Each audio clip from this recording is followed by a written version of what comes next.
Alright, so here we are. I might just turn that fan off for a minute. Here we are. Some couple of cloves of garlic there and an onion that I've already diced. See how I've cut it? Leaving the root there.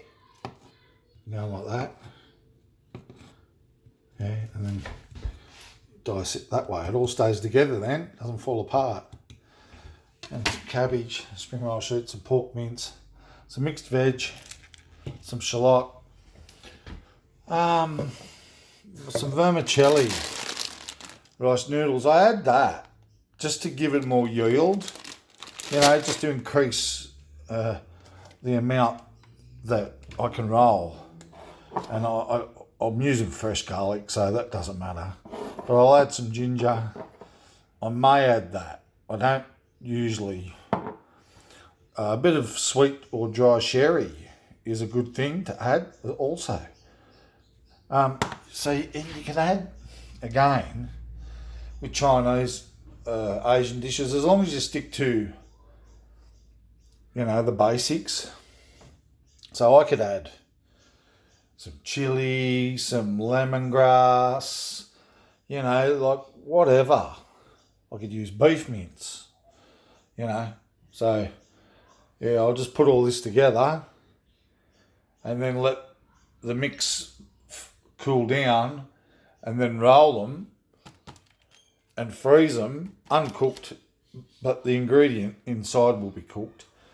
And then, let the mixture, all of these ingredients cool down after they're cooked, and then I roll them and freeze them. I use corn flour to seal the sheets, and I may record a little bit of that, and then freeze them and maybe keep a couple fresh, but you got to be careful because these dry out, so I might use a damp towel or tea towel to keep those moist in between rolling, but not too damp because the sheets will go funny.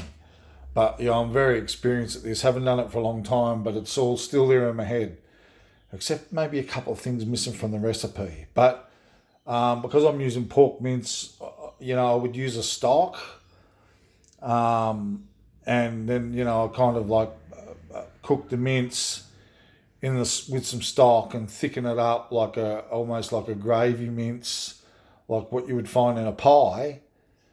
A meat pie, a beef mince pie, and then add all of this stuff and just blend it all through and then let it cool down and then roll them and then freeze them and maybe keep a couple of fresh ones, live ones in the fridge. You can either deep fry them or you can air fry them with a bit of spray, olive oil spray, doing it healthier instead of, deep frying. You can shallow fry, deep fry, air fry, even in the oven. But you might want them to be a little bit thawed if you've had them frozen. So you might leave them out for 10 or 15 minutes covered so that the sheets don't dry out. There's a few little tricks and little hacks to it, to make sure that you get the best product, even down to the oil that you're going to use to cook them in. All right, chill.